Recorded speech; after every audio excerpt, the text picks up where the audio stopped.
how to reactivate Instagram account. So if you want to reactivate an Instagram account, then what you need to do is first check your internet connection.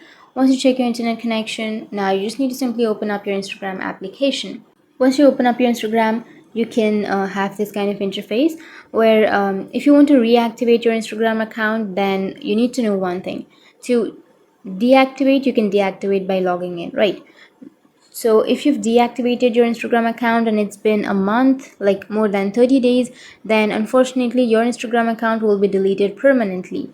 So make sure that it's not been more than 30 days.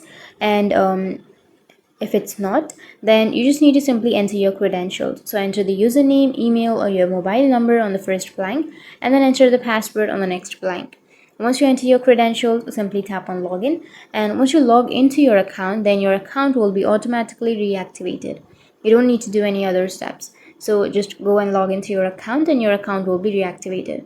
And this way you can reactivate your Instagram account, and if you have any questions, feel free to comment below. Thanks for watching.